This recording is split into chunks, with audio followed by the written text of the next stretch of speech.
അപമാനിച്ചുവെന്ന നടി ഹണി റോസ് നൽകിയ പരാതിയിൽ ബോബി ചെമ്മണ്ണൂരിന്റെ അറസ്റ്റ് ഉണ്ടായേക്കും. ജാമ്യമില്ലാ വകുപ്പ് പ്രകാരമാണ് കേസെടുത്തിരിക്കുന്നത്.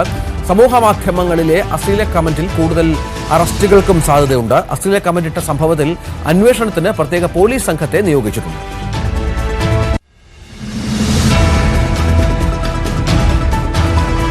DCC ട്രഷറർ NM വിജയൻ ആത്മഹത്യ ചെയ്ത സംഭവം പരിശോധിക്കുന്ന KPCC സംഘം വയനാട്ടിൽ. വിജയന്റെ കുടുംബത്തെ സംഘം കാണും. തിരുവഞ്ചൂർ രാധാകൃഷ്ണന്റെ നേതൃത്വത്തിൽ M. ലിജു, TN പ്രതാപൻ, സണ്ണി ജോസഫ് എന്നിവരാണ് സംഘത്തിലുള്ളത്.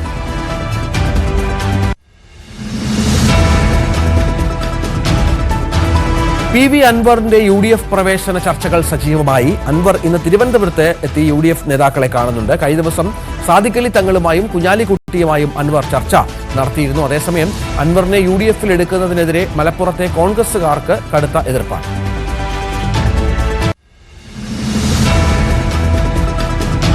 നാട്ടിലും വിദേശത്തുമായുള്ള സിറോ മലബാർ സഭാ ബിഷപ്പുമാർ പങ്കെടുക്കുന്ന സിനഡ് കൊച്ചിയിൽ തുടരുകയാണ്. എറണാകുളം അങ്കമാലി അതിരൂപതയിലെ ഏകീകൃത കുർബാന തർക്കവും അതിനെ തുടർന്ന് ഉടലെടുത്തിരിക്കുന്ന പ്രതിസന്ധിയും ഉൾപ്പെടെയുള്ള കാര്യങ്ങൾ സിനഡിൽ ചർച്ച ചെയ്യുന്നുണ്ട്.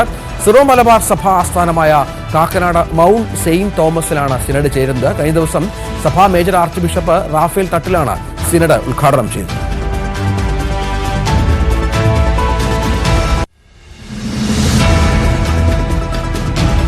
ഒരു രാജ്യം ഒരു തെരഞ്ഞെടുപ്പ് ബില്ലിൽ സംയുക്ത പാർലമെന്ററി സമിതിയുടെ ആദ്യ യോഗം ഇന്നാണ്. പ്രിയങ്ക ഗാന്ധി ഉൾപ്പെടെ 39 സമിതി അംഗങ്ങൾ യോഗത്തിൽ പങ്കെടുക്കും. ബിൽ നേരത്തെ ലോക്സഭയിൽ അവതരിപ്പിച്ചിരുന്നു. 90 ദിവസത്തിനുള്ളിൽ സംയുക്ത പാർലമെന്ററി സമിതി റിപ്പോർട്ട് സമർപ്പിക്കും. ബിൽ ഏകാധിപത്യമാണെന്ന നിലപാടിലാണ് പ്രതിപക്ഷം.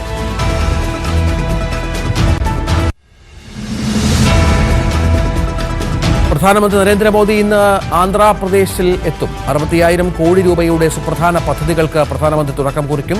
3ാം തവണ പ്രധാനമന്ത്രിയായി അധികാരമേറ്റതിനു ശേഷം അദ്ദേഹത്തിന്റെ ആദ്യ ആന്ധ്ര സന്ദർശനം കൂടിയാണിത്. മുഖ്യമന്ത്രി N. ചന്ദ്രബാബു നായിഡു, ഉപമുഖ്യമന്ത്രി പവൻ കല്യാൺ തുടങ്ങിയവർക്കൊപ്പം മോദി വിശാഖപട്ടണത്ത് റെയിൽവേ സോണിന് തറക്കല്ലിടും.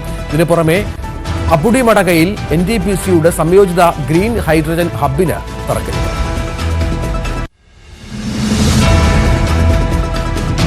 വഖഫ് മൗലവി ഫൗണ്ടേഷൻ ട്രസ്റ്റിന്റെ ആഭിമുഖ്യത്തിൽ സംഘടിപ്പിക്കുന്ന അന്താരാഷ്ട്ര സെമിനാറിന് ഇന്ന് തുടക്കം. സെമിനാർ നാട്ടുരാജ്യങ്ങളിലെ പാരമ്പര്യം, സംഭാഷണം, യോജിപ്പ്, വഖഫ് മൗലവിയും അദ്ദേഹത്തിന്റെ സമകാലികരും എന്ന വിഷയത്തിലാണ്. തിരുവനന്തപുരം മസ്കറ്റ് ഹോട്ടലിലെ ചടങ്ങിൽ മുഖ്യമന്ത്രി പിണറായി വിജയൻ പങ്കെടുക്കും. ശശി തരൂർ MP, മുൻ ചീഫ് സെക്രട്ടറി K. ജയകുമാർ, ചരിത്രകാരൻ ഡോക്ടർ രക്ഷന്ദ്ര ജലീൽ തുടങ്ങിയവരും ചടങ്ങിലുണ്ടാകും.